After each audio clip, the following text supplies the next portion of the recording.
진정한 복음은 뭐예요? 영적인 연합이에요. 그의 나라와 그 의를 구하라. 그리고 그 의로움이라고 하는 것은 진짜 의로움은 뭐라고요? 의의 주인한테 모든 걸 맡기는 거예요.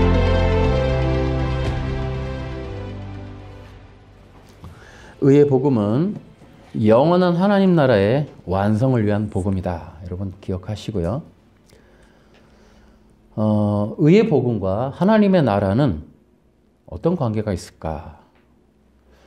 여러분 지난번에도 말씀을 드렸는데요. 복음이라고 하는 것은 무엇일까? 성경은 복음을 설명하고 있는데 두 가지의 큰 주제로 반복해서 설명합니다. 첫째는 하나님의 나라, 두 번째는 그의 의. 이것이 이제 마태복음 6장 34절에 기록되어 있습니다. 첫째는 하나님의 나라. 여러분 기억하십시오. 하나님의 나라는 의의 나라다. 그게 마태복음 6장 33절의 내용이에요. 하나님의 나라는 의의 나라다. 그래서 여러분 기억하셔야 돼요. 예수님이 오셔서 복음을 전했어요. 마태복음은 무슨 복음이라고 표현해요? 천국 복음이라고 되어 있어요. 그리고 6장에 가서 그의 나라와 그의 의를 구하라.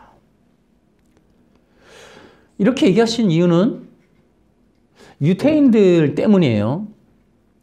이 얘기를 듣고 있는 당사자들이 유태인이에요. 그때 뭐라 그래요? 유태인들이 기다리는 건 선민. 우리는 선민의식. 하나님의 나라가 이스라엘일 거야. 예수님이 오셔서 천국 복음을 전하고 천국이라는 어떤 나라를 구하라고 하고 반드시 그의 의로움을 구하라고 얘기해요.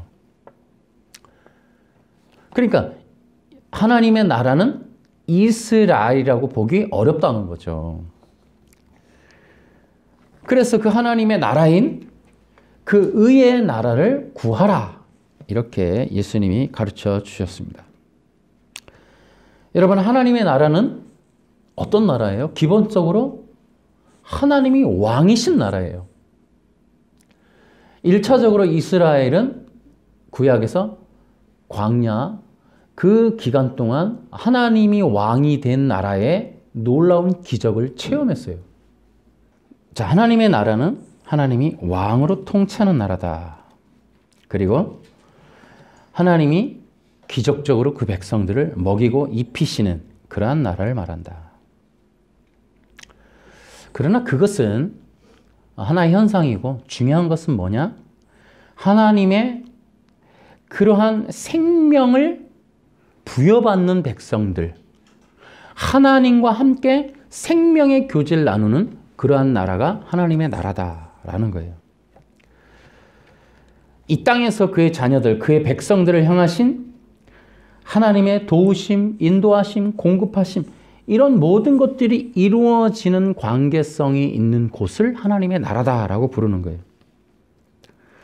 그래서 그 하나님의 나라의 또한 특징이 뭐냐 하면 하나님은 그의 백성들을 사탄과 악과 죄와 또한 세상과 이런 슬픔과 고통으로부터 그들을 막아주는 그러한 은혜가 넘치는 나라가 하나님의 나라다라는 거예요.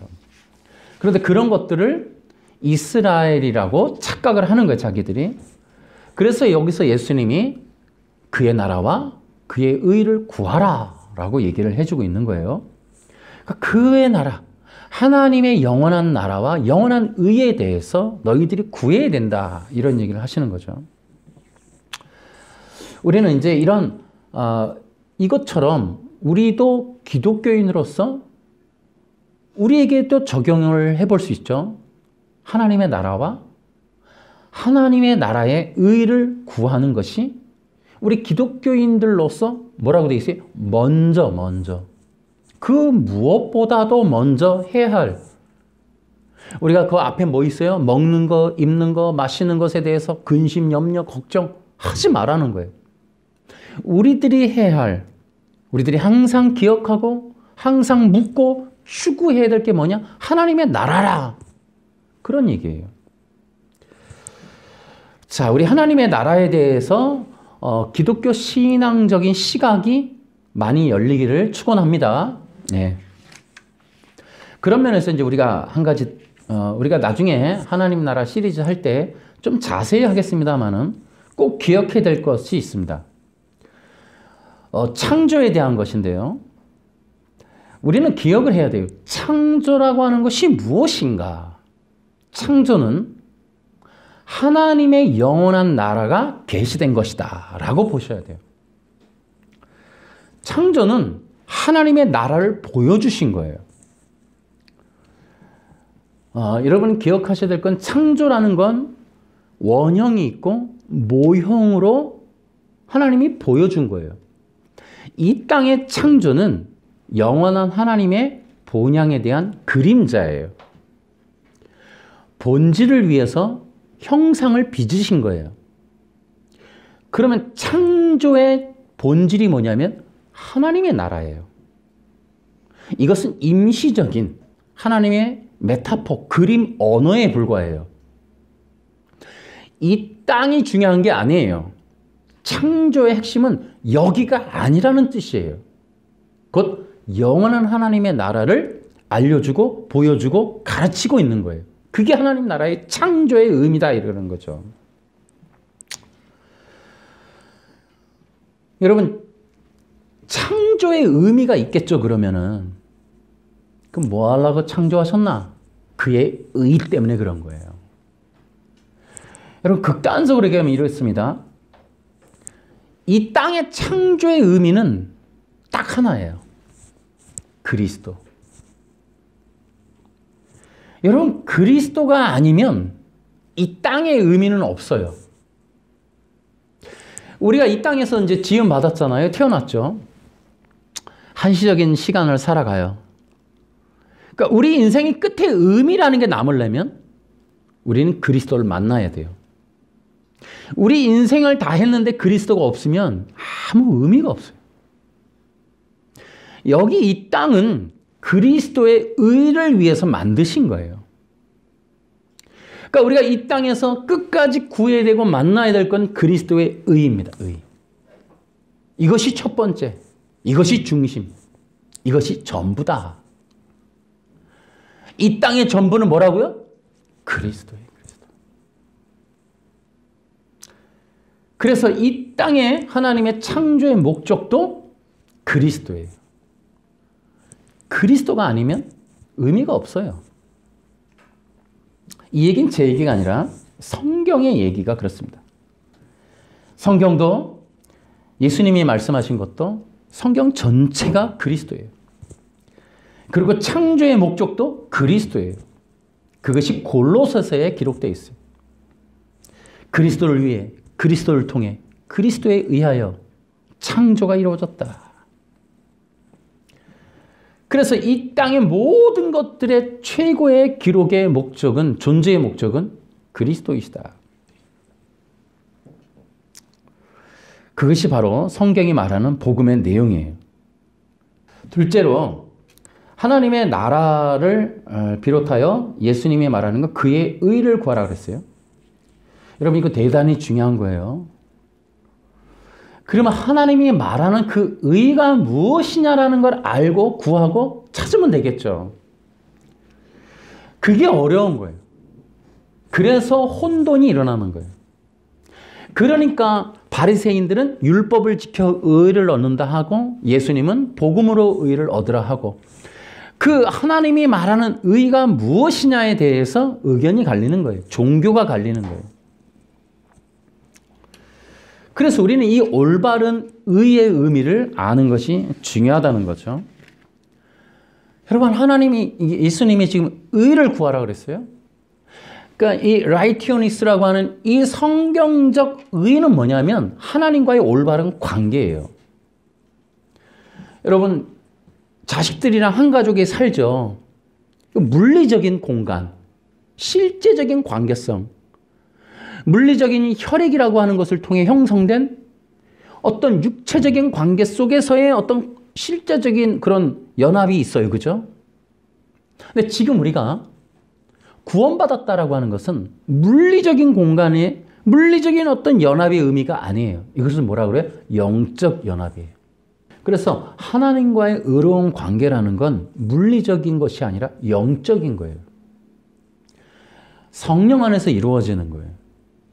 근데 그 관계성도 아무나 되는 게 아니라는 거죠. 의로운 자만 그렇게 되는 거예요.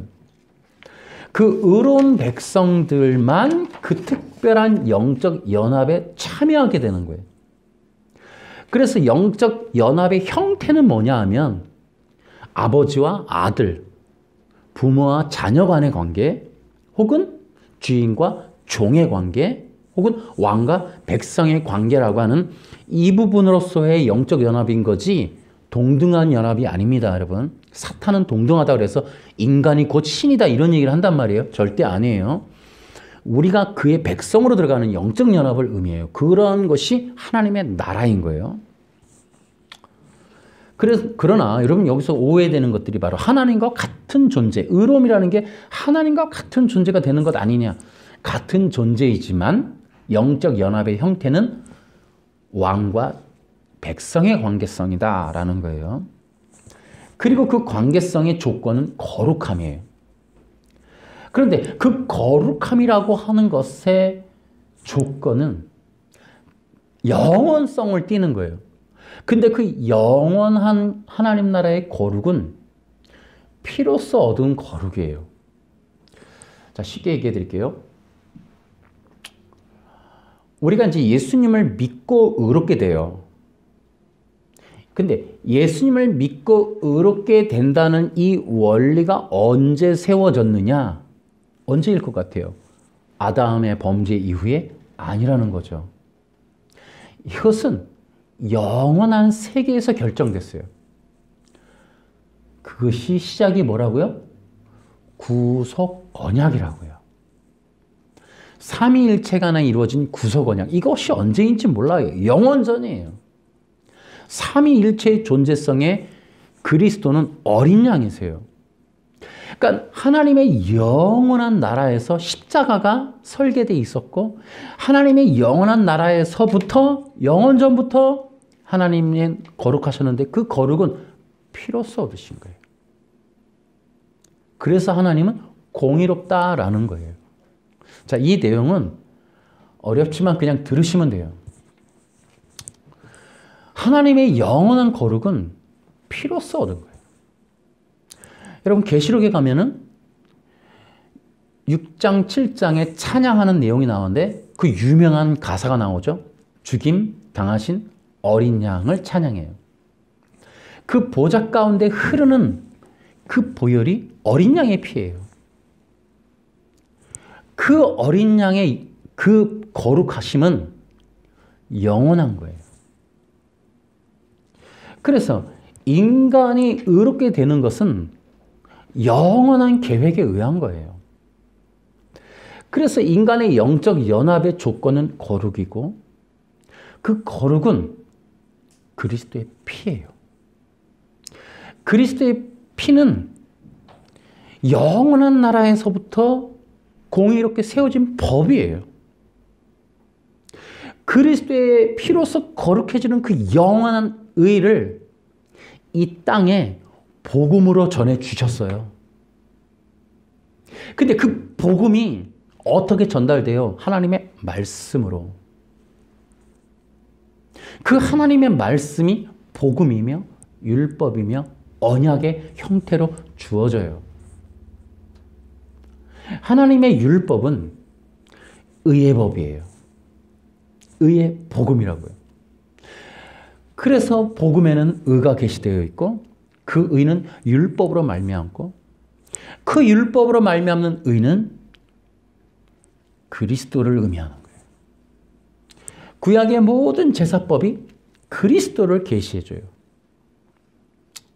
성경에 있는 모든 진리는 그리스도의 이 거룩을 의미하는 거예요. 그래서 하나님 나라의 이 백성들이 하나님과 영적인 연합을 이루는 떠올라오는 하나님 나라의 완성은 거룩이고 그 거룩은 피로써 얻는 것이고 그 피로써 얻는 거룩이 율법으로 계시되어 있고 율법은 그리스도의 피를 상징적, 모형적으로 기록하고 있다라는 거죠. 성경은 이렇게 하나님 앞에서 영적인 연합을 이룰 수 있는 의로운 자, 그의 백성들을 의로운 백성이라 그러고 그 의로운 백성들 됨에 대한 복음, 곧 의의 복음을 계시하고 있다라는 거예요. 그래서 이렇게 두 가지로 정리해 보면 이렇습니다. 의로움의 복음은 그리스도의 십자가다. 그리고 그리스도의 십자가는 이 땅에서부터 시작된 것이 아니라 영원한 나라에서부터 시작된 것이다. 자, 두 가지 때문에 그래요. 이 의로움의 복음이 십자가인 이유는, 자, 들어보세요. 인간의 문제는 뭐냐 하면 불의함이에요. 불의한 죄예요. 그리고 불의한 마음이에요.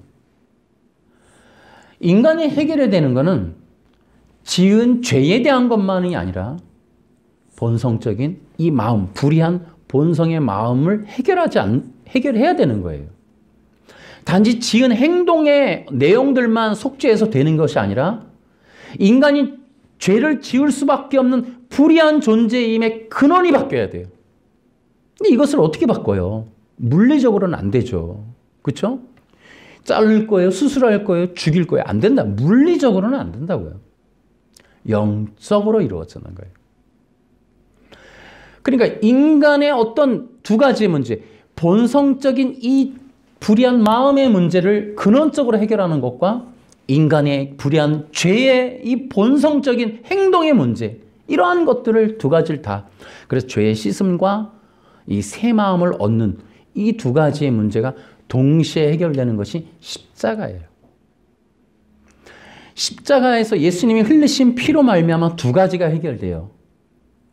하나는 죄의 이 본성의 문제가 해결이 돼요. 그 다음에 죄의 이 행동적인 게 죄가 씻어져요. 그 다음에 또 이 십자가에서 이루어지는 게 뭡니까? 예수님이 십자가에서 죽고 부활하실 때 그 예수님의 죽으심과 부활에 동참한 자들이 어떻게 된다고요? 함께 부활하는 거예요. 새 사람, 새 마음, 새 영으로 부활하는 거예요. 옛사람, 옛마음, 옛 본성이 죽어지는 거예요. 그것이 어디서 이루어진다고요? 십자가에서 이루어진다. 자, 이러한 것들이 의로움의 복음의 내용이고 그 의로움의 복음은 어디에 있다고요? 십자가에 들어있다. 그리고 그 십자가의 두 번째로 그 의로움의 복음은 그리스도와의 영적 연합을 통하여 이루어진 것을 의미한다는 거예요. 그러니까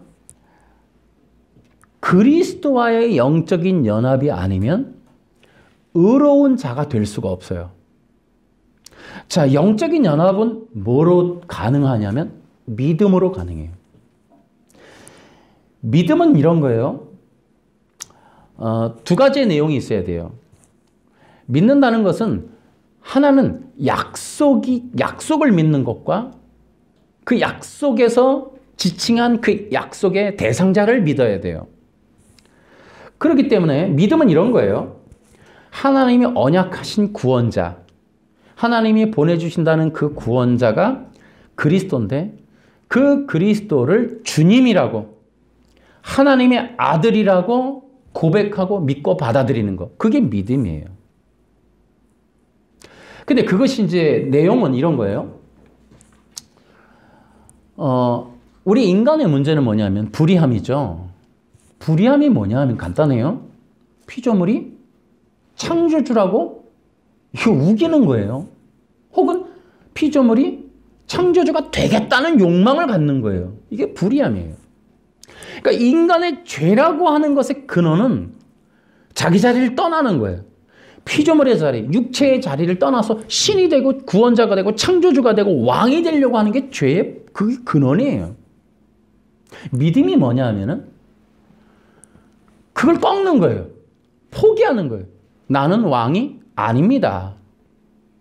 그리스도가 나의 왕입니다로서 내 왕의 자리에 그리스도를 모시는 거예요. 그래서 믿음이라고 하는 건 뭐냐 하면 그 마음으로 모셔드리는 그러한 행위예요. 영적으로 하는 거죠. 그러니까 더 중요한 거예요. 인간이 믿을 수가 없어요. 종교의 세력이 믿음을 거부하는 이유도 여기에 있는 거예요. 인간의 욕망의 성취가 종교잖아요. 욕망의 성취가 뭐예요? 인간이 왕이 되는 거예요. 그러니까 믿음이라는 건 뭐냐면 내가 왕이 아니고 다른 어떤 누군가를 내 마음의 왕으로 모시는 과정이니까 종교는 이걸 거부하는 거예요. 믿음이라는 걸 부시는 거예요. 종교는 뭐냐면 인간의 그 왕된 욕망을 성취시켜주는 도구가 종교란 말이에요. 그런데 그 인간의 그 욕망의 성취를 기독교로 들어와서 하는 거예요. 근데 이 기독교가 그렇게 이용당하는 거죠. 원래는 아닌데. 그래서 기독교 안에 기승하는 종교 단체는 믿음이라는 것을 다 부정해버려요. 믿음은 뭐냐면 나가 아닌 어떤 타인을 나의 왕으로 모셔드리는 일이에요. 이건 본성이 거부하는 거잖아요. 그 하나님이 믿는 자가 굉장히 소중해지는 거예요. 하나님 편에서 볼 때는.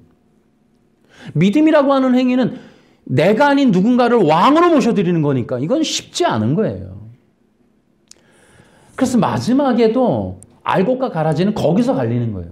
예수님이 오셔서 계속 사복음서에서 믿음의 7가지의 사람들을 보여주잖아요. 대표적인 게 백부장의 믿음. 명령만 하십시오. 명령만 하십시오. 내가 듣겠나이다.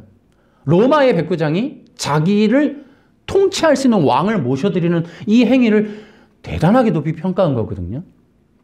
우리 기독교라고 하는 것도 마찬가지죠. 여러분, 기독교를 빙자해서 교회 안에는 수많은 사람들이 종교인일 수밖에 없는 건 이 믿음을 진짜 가진 자가 없는 거예요. 그냥 예수님을 인정하고 알겠다는 것을 믿음으로 착각하는데 그렇지 않아요. 그러니까 대부분은 뭐냐면 기독교라고 하는 기독교회라고 하는 데 들어와서 하나님, 예수님, 성경, 그리스도 이걸 이용해서 십자가를 이용해서 내 욕망을 성취하는 도구로 쓰고 있는 자들이 대부분이기 때문에 믿는 자는 없는 거예요. 실제로 믿는 자가 이렇게 어려운 거예요. 아, 나 믿는데 아니 그거는 알겠다는 표현인 거고 믿음은 주권의 이양이 확실하게 돼야 돼요. 그래서 성경에 있는 신앙 고백의 내용들은 대부분 하나님을 부르고 예수님을 나의 구원자라고 부르고 그렇게 어떻게 해요? 실제로 그렇게 따르잖아요. 어떻게? 순교하잖아요. 실제로 따른단 말이에요. 명령하는 대로 움직인단 말이죠. 근데 이제 성경에 나와 있는 패턴대로의 신앙이라고 하는 것을 기독교적으로 갖고 있는 경우가 있느냐라는 거죠. 이제 그런 부분 때문에 실제로 믿으면 천국 간다라고 하는 얘기는 많아도 실제로 믿는 자가 적은 거예요. 믿는 자가. 그래서 이 의로움의 복음이 뭐냐면 그리스도와의 영적 연합을 이루게 해주는 복음인데 영적 연합을 이루게 해주는 복음의 비밀은 믿음이라는 거예요. 자, 이것들 여러분들이 좀 알아야 될 것 같고요. 그 다음에 이제 의의 복음과 하나님의 나라인데요. 아까도 얘기했듯이 이 하나님 나라의 조건은 의로움이에요. 이것은 불의한 인간의 존재성. 여러분 이거 굉장히 중요한 내용이에요. 예전에도 우리가 많이 했습니다만은 인간은 피조된 존재예요. 자기를 향하여 움직여요. 하나님은 창조주세요. 피조된 세계를 향해서 움직이신다고요. 피조된 세계를 향하여 사랑을 부으세요. 근데 인간은 피조된 채로 자기를 중심으로 사랑을 움직여요. 그래서 자기 중심성이라고 하는 게 있어요. 그런데 이 기독교 신앙이라고 하는 것, 하나님을 의존하는 문제, 하나님의 뜻을 따르는 문제, 하나님과 연합하는 문제는 자기 중심성 갖고 안 된다고요. 그것은 하나님의 율법에 따라 움직여야 돼요. 그 율법이 복음이란 말이에요. 그러니까 인간의 의무는 그 말씀을 기억하고 새기는 거예요. 그리고 그 말씀에 어떻게 순종하는 거예요. 그게 기독교적 신앙의 기본적 패턴이에요. 그래서 우리는 인간이 자기중심성이기 때문에 자기를 의지할 수밖에 없어요. 그래서 한계가 뭐냐면 하나님의 말씀이라고 하는 법을 따라서 그 법에 의하여 통치를 받지 않는 한 기독교적 신앙이 될 수가 없어요. 그러니까 인간은 자기중심성이라서 어떤 관계성으로 그냥 사랑이라고 하는 것으로는 할 수가 없어요. 하나님의 법이 있어야 가능해요. 그렇기 때문에 그 법은 우리를 이끌어주시는 신앙의 원리이지만 하나님 편에서 볼 때는 심판의 기준이 되는 거예요. 그게 의로움이에요. 그래서 하나님의 나라의 계시는 의로움인 거예요. 의로움 길을 오도록 만든 거고 의로움을 알게 하기 위해서 창조한 거예요. 인간은 그 창조를 통하여 하나님의 의로움을 구해야만 돼요. 이 땅에서. 하나님께서 원하시는 것이 무엇인가를 끊임없이 물어야 되는 거예요. 그런데 그 하나님의 원하시는 것이 율법에 계시되어 있다는 거죠. 인간은 끊임없이 그걸 물어야 돼요.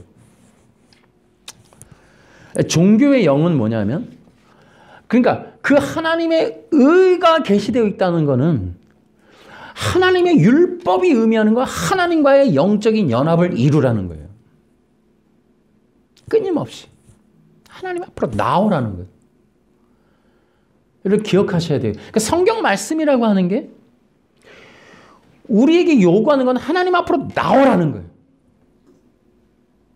하나님의 의를 구하고 그분의 마음을 우리가 받으라는 거예요. 이게 기독교적 신앙의 말씀이 원하는 의도예요. 자, 그럼 종교의 영을 보면 여러분들이 이해할 수 있어요. 이제 종교의 영이라는 게 있어요. 종교의 영은 기독교 안에 들어와 있는 어떠한 거짓된 위장된 세력을 말하죠. 근데 종교의 영의 특징이 있어요. 기억하세요? 그러니까 종교라고 하는 사탄이 움직이는 이러한 거짓된 신앙이라고 하는 것은 목적이 있어요. 첫째, 하나님과의 관계를 끊는 게 목적이에요. 근데 여러분 기억하셔야 돼요. 종교의 영은 설교를 통해 쏟아져요. 혹은 집회를 통해 쏟아집니다. 종교의 영이 어떻게 퍼지냐면 종교의 영에 사로잡힌 사역자들에 의해서 쏟아져요. 어떤 성도가 종교의 영이라고 하는 것에 물들기 위해서는 그 종교의 영에 물든 사역자를 만나면 가능해져요. 두 번째로 종교의 영이 하는 건 혼자 하라는 거예요. 혼자. 십계명을 지켜라. 율법을 지켜라. 도덕과 윤리가 중요하다. 이거 전부 종교의 영이에요. 이거 혼자 해야 되잖아요. 혼자 하라는 거예요. 혼자 돌판 앞에 서라는 거예요. 이거 종교의 영이에요. 긍정적인 생각을 해라. 바라봐라. 꿈이 이루어진다. 이거 다 종교의 영입니다. 혼자 하는 거. 복음은 그렇지 않아요. 탕자의 비유를 보세요. 돌아오라는 거예요. 그리스도를 만나라는 거예요. 부르라는 거예요. 그리스도를 믿으라는 거예요. 종교의 영은 끊는 거고 복음은 연합시키는 거예요. 복음은 촉구하는 거예요. 하나님 품으로 돌아오라고. 종교는 뭐 하라는 거예요. 계속 기도해라. 뭐 혼자서 묵상해라. 계속적으로 뭔가를 자꾸 시켜요. 복음은 돌아오라는 거예요. 그리스도를 보라는 거예요. 만나라는 거예요. 또 하나, 종교의 영은 하나님이나 그리스도나 성령님을 상대화해요. 그래서 자신의 상대적 존재로 만들어요. 인간의 상대적 존재. 그래서 평가하고 어떤 부분에 대해서 자기 자신들이 비교하게 하고. 종교의 뭐예요? 하나님과 비기리라. 하나님과 비기는 거예요. 인간을 하나님과 비기고 끊임없이. 여러분, 종교의 영은 하나님 기독교 복음을 도구화합니다. 그리고 조건화해요. 그리고 단계화합니다. 그래서 종교는 신이 인간이 되고 욕망을 성취하고 꿈을 이루기 위한 거기 때문에 성경에 내용이 없으면 그 내용을 못 만들어요. 그러니까 요셉이라고 하는 얘기가 있어야 꿈을 이룰 수 있고 방법이 나오고 원리가 나오고 인간이 신이 되는 방법이 있는. 그러니까 성경이 없이는 종교도 못 써요. 쓸 수가 없어요. 또 하나님이 없이는 어떠한 그들의 어떤 이런 매개체가 없어져요. 그래서 하나님과 기독교와 이 성경을 이용해야 돼요. 종교의 영은. 그래서 교회 내에 존재해요. 종교의 영은. 그리고 기독교 옆에 있어요. 또 하나는 기독교를 가장해서 자신들이 진짜다라고 존재하고 서 있는 거예요. 어느 이단이든지 여러분 성경 안 쓰는 이단이 없습니다. 성경이 없이는 종교의 영도 설 수가 없어요. 그 성경이라는 걸 빙자해서 다른 얘기를 만들어내는 거기 때문에 여러분 성경이 없이 여러분 놀라운 거는 불교 경전도 성경의 일부분을 확대한 거고 인본화한 거고 율법을 해석한 거고 이슬람의 코란도 마찬가지고 전체가 그렇습니다. 성경에서 다 나간 거예요.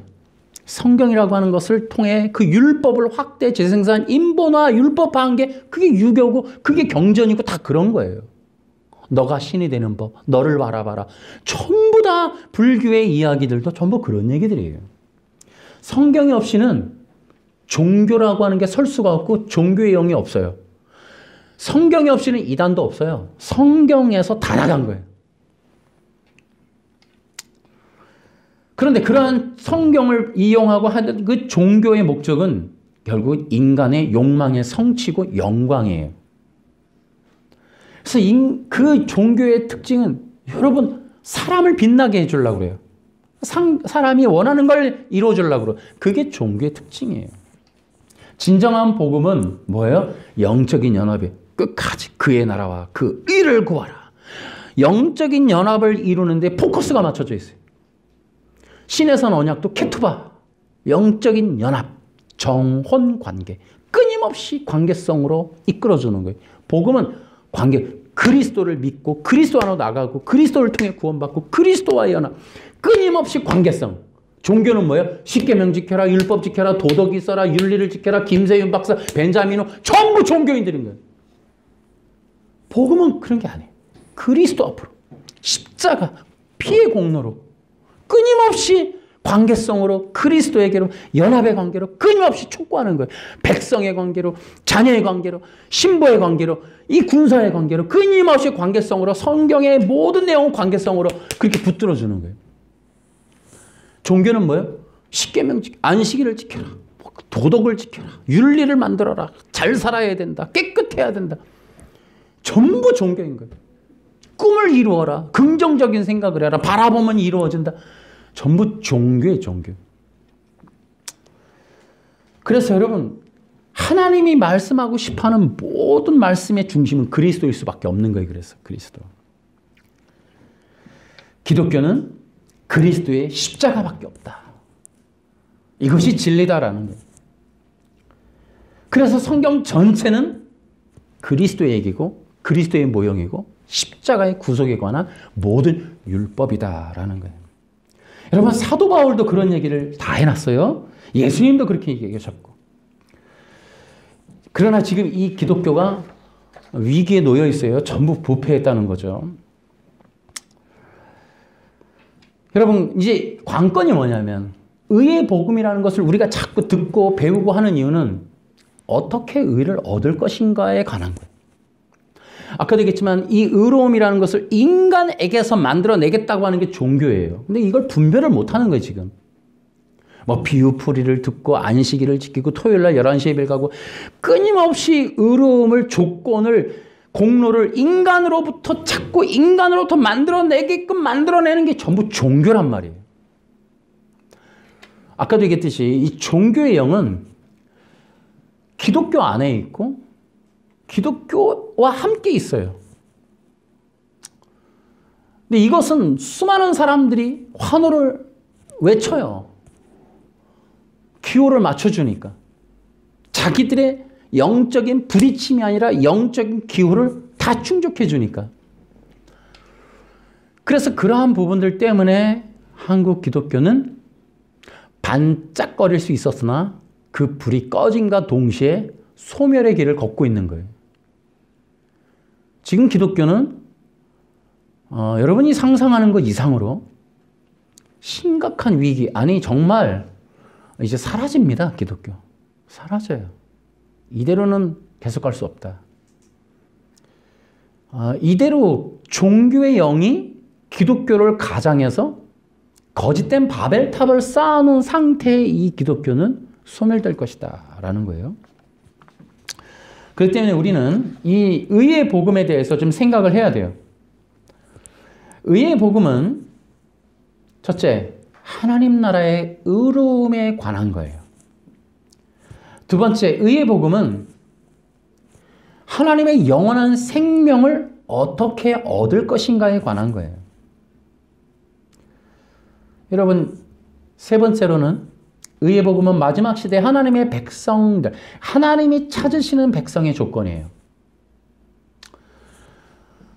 여기서 이제 우리가 하나의 힌트를 우리가 나중에 전개할 내용들에 대해서 힌트를 얻는다면 계시록 12장 17절에 안식일 앤드류 강에 그렇게 얘기했던 하나님의 계명과 예수의 증거라고 하는 것이 무슨 뜻인가? 정말 토요일날 11시 예배를 되게 잘 드린 사람에 대한 얘기인가? 그렇지 않다는 거죠.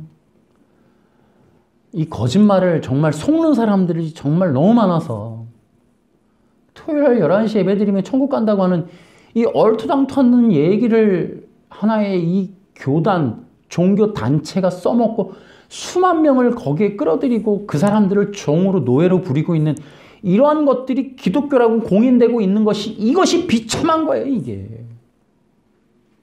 여러분, 토요일 날 11시에 예배 드리는 게 과연 그 조건이 천국 가는 조건, 하나님과의 관계성도 없고 마음의 연합도 없고 하나님과의 거룩함의 이 관계성이라고 하는 게 전혀 성립되지 않아도 토요일 날 11시에 가면 구원받는다. 여러분, 이게 인간이 혼자서 무엇인가를 노력하면 된다라고 하는 이 종교라고 하는 패턴. 여러분, 여기에 속으면 안 된다. 수많은 너무나 많은 사람이 속고 있다. 복음은 연합이에요. 복음은 하나님과 끊임없이 우리가 관계성 안으로 들어가는 거예요. 그 다음에 네 번째로 하나님과의 이 의의 복음은 하나님과의 영적인 연합, 마음의 연합, 자녀와 백성됨의 연합을 의미한다.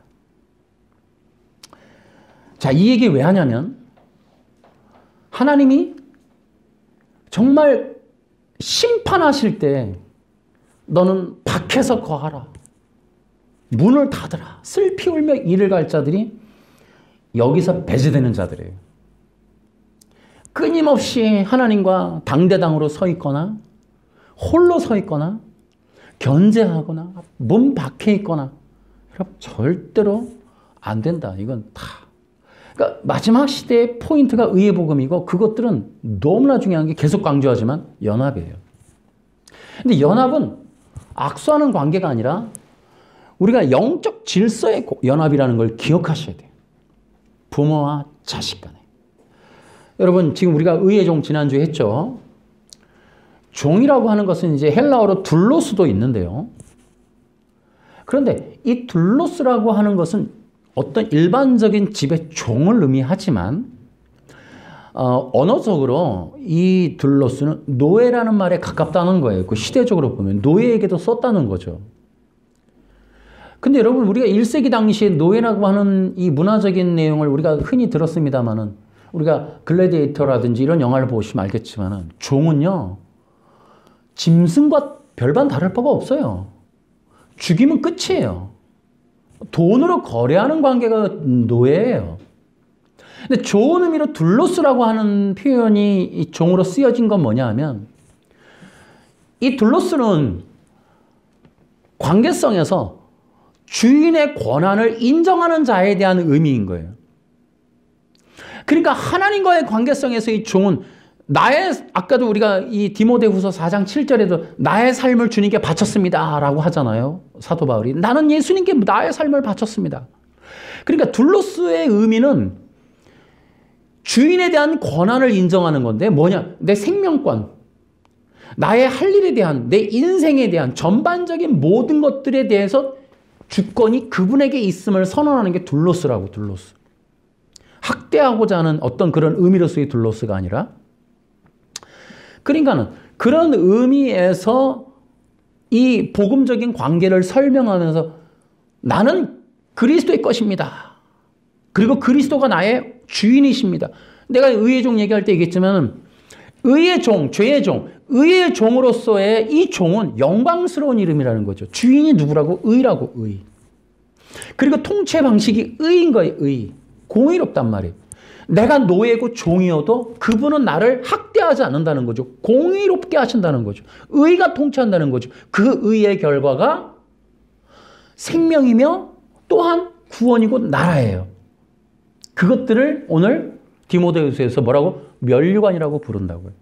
그러니까 의의 종으로서 내 삶을 주님께 바치고 의의 종으로 살아온 사람들이 끝에는 상이 있다는 거예요. 죄의 종으로 살아간 사람들의 끝에는 벌이 있다는 거예요. 의의 종으로서 살아온 그 충성된 사람들, 착하고 충성된 종아, 그 착하고 충성된 종에게 주는 상이 면류관이라는 거죠. 그래서 기억하셔야 돼요. 이 면류관은 바울과 같은 사람에게만 준다라는 의미는 아니에요. 의로운 백성 모두에게 준다는 의미예요. 이해하시겠어요? 복음을 전하는 사람만이 아니고 의롭게 된 자들에게 주어지는 상이 면류관인 거예요. 여러분들에게도 예비되어 있는 거예요. 아까도 얘기했죠. 의로운 삶, 의의 종들은 아무나 되는 게 아니고 그들의 삶이 그렇게 죄의 종과 비슷하지 않아요. 의의 종들은 의의 삶을 사는 대가를 지불하게 되어 있다고. 영적인 연합을 위해서 치러야 되는 영적인 그런 대가 지불이 있는 거예요. 그것에 대해서 하나님이 평가해 주는 거예요. 자기를 부인하는 일, 자기를 십자가에 못 박는 일, 연단과 고난의 과정을 겪는 일, 이 모든 것에 대한 또한 십자가 때문에 받는 고난, 그 십자가 때문에 받는 순교의 문제, 그리고 그 십자가 때문에 자기 삶을 전부 주님께 맡기고 진정한 의의 주인의 통치를 받는 종의 삶을 살아간 자들에게 주인이 상을 준다는 거예요. 상을. 그 노예들에게. 그것이 면류관이라는 거예요. 그래서 이러한 의의 복음의 의미는 이러한 영적인 백성, 하나님의 연합을 이루는 의의 백성들을 만드는 그런 복음이다라는 거예요. 단지 예수 믿고 천국, 예수 믿고 권사되고 장로되고 이런 게 아니다. 하나님과의 영적인 연합이 이루어지는, 그리고 그런 자들을 성경은 남은 자들이라고도 얘기하고 그런 자들을 하나님이 찾으시는 자라고 얘기하고 심지어 계명과 증거를 가진 자들이다라고도 얘기를 하는 거예요. 자, 그러한 것들이 바로 의의 백성들이다. 그리고 그 의의 백성들에게는 의의 상이 있다라는 거죠.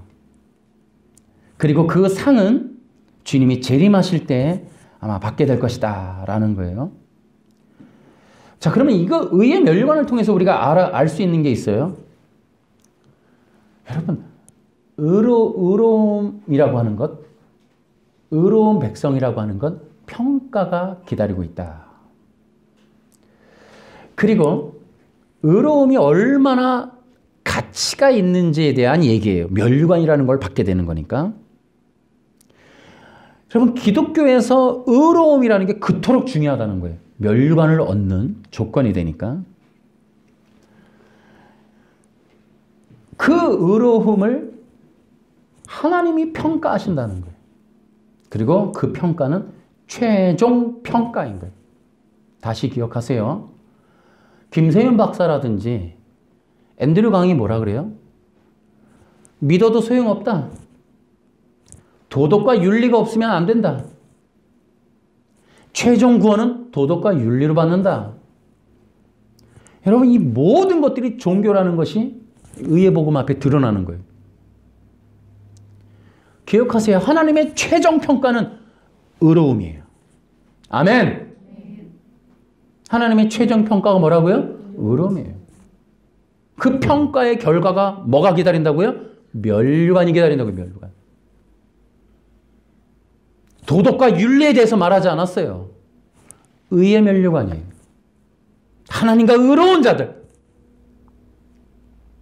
바리새인들이 행했던 율법을 지켰던 의, 그거 말고 더 나은 의, 예수 그리스도의 피로 얻은 의. 그리고 그 의로움이라고 하는 것은 진짜 의로움은 뭐다고요? 의의 주인한테 모든 걸 맡기는 거예요. 그리고 주인이 시키는 대로 사는 거예요.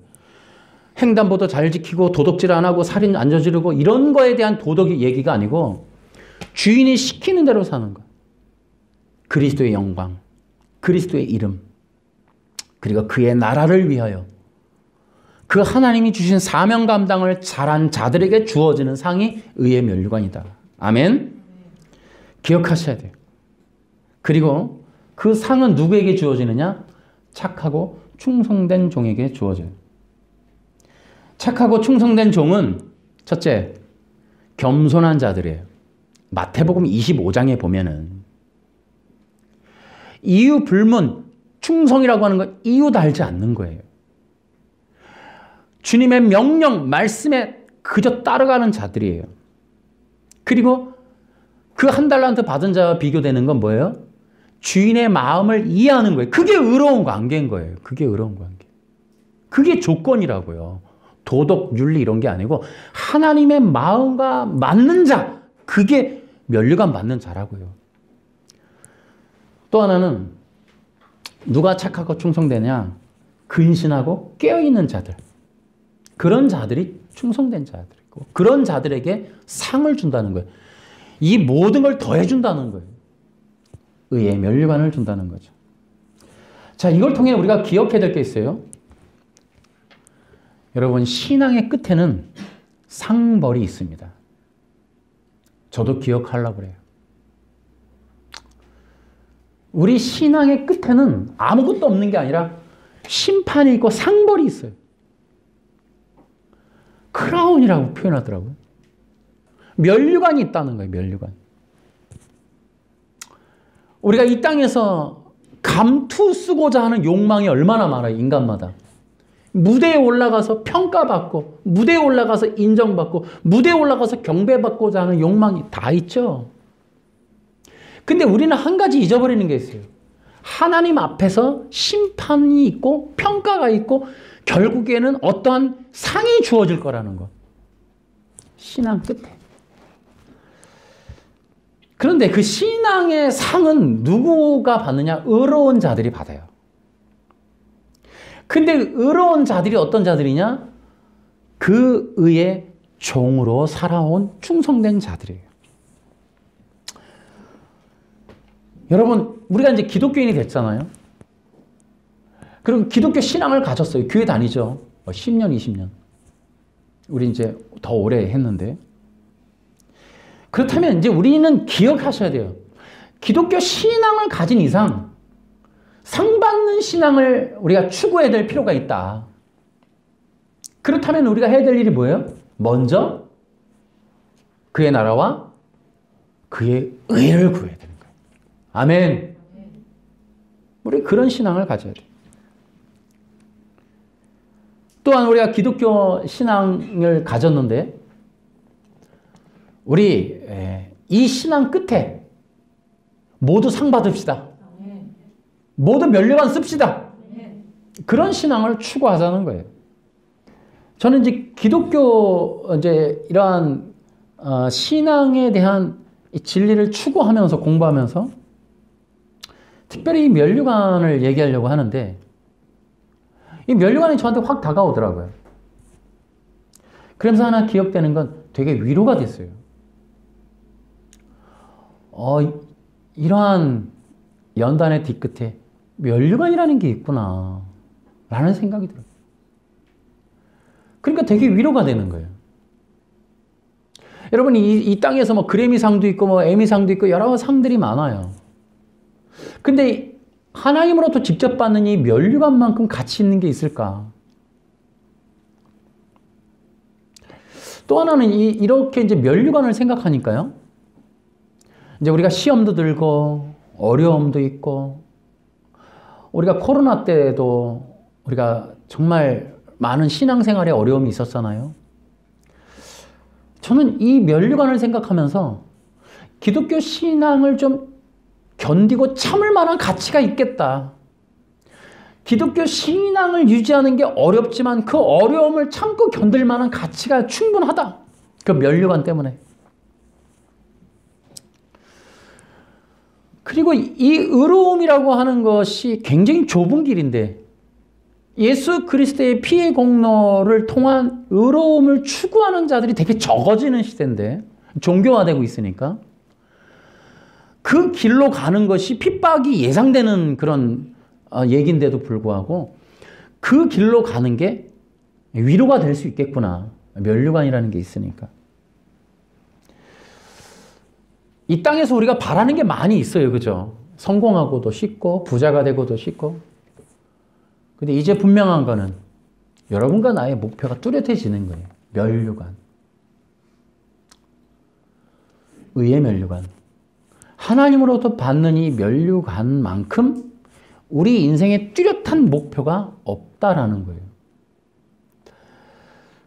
여러분과 나는 아까도 얘기했지만은 육적인 세상을 넘어 영적인 세계의 신앙을 가진 자들이에요. 단지 여기서만 살자고 우리가 잘 살아보자고 이 종교 활동하지 않죠. 아까도 얘기했지, 창조라고 하는 건 저 영원한 나라를 위한 발판에 불과한 거니까 저 영원한 나라에 입성할 때 우리 면류관부터 주어지지 않을까.